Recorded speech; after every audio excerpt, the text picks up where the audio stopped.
Hello friends, welcome back to my channel Sri moms tips. ఈరోజు బాలింత స్నానం గురించి మనము స్నానానికి కావాల్సినవి ఏంటివి అనే దాని గురించి ఈరోజు వీడియోలో షేర్ చేసుకుందాము. సో చాలామందికి వావిలాకు దొరకదనమాట.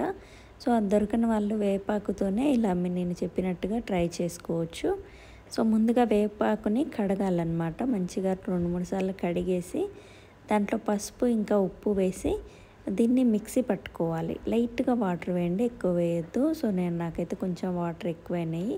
సో ఖచ్చితంగా మీరు రోట్లో నూరుకుంటూ ఉంటారు. నేనైతే ఇంకా మిక్సీ ఆ రోజు ఓపిక లేక నేను ఇంకా మిక్సీ పట్టేశాను అనమాట. ఇది మా బాబుకి అమ్మవారు అయినప్పుడు చేయించాను. సో ఇదే స్నానం బాలింతలకు కూడా చేయించవచ్చు.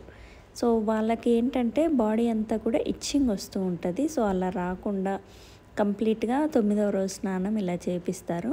సో మీరు పొయ్యి మీద పెట్టుకోండి. పొయ్యి మీద ఏదైతే మనము వేపాకుని మిక్సీ పట్టామో దాన్ని కొంచెం వేడి నీళ్ళలో కూడా పోయొచ్చు. అండ్ వేపాకులు అందులో వేసి మరగబెట్టుకోండి బాగా. నేనైతే హీటర్తోనే మరగబెడుతున్నాను అనమాట.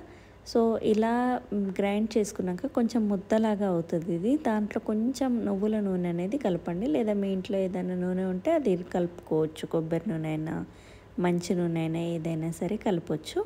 సో ఇది మొత్తం బాడీకి అప్లై చేయాలన్నమాట. సో కంప్లీట్గా బాడీ అంతా అప్లై చేసుకుంటే మీకు బాలింతకి ఆ ఒళ్ళు అనేది బాగుంటుంది. అండ్ ఎలాంటి ఇన్ఫెక్షన్స్ ఉన్నా కానీ ఈ వేపాకుకి తగ్గుతాయి అన్నమాట. చిన్న చిన్న గుల్లలు లాంటివి ఏమన్నా కానీ పోతాయి. సో ఇలా పురిటి స్నానం అనేది చేయిస్తూ ఉంటారు.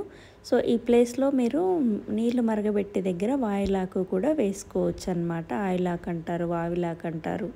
సో అలా ఇంకా నేను బాగా నీళ్ళైతే మరగబెట్టేసి అవి ఫిల్టర్ చేసి, అంటే ఆకుల వరకు రాకుండా స్నానం అయితే చేయించాను ఆ నీళ్ళని చల్లటి నీళ్ళలో పోసి. సో ఇలా మీరు బాలింత స్నానం అనేది చేయాలి.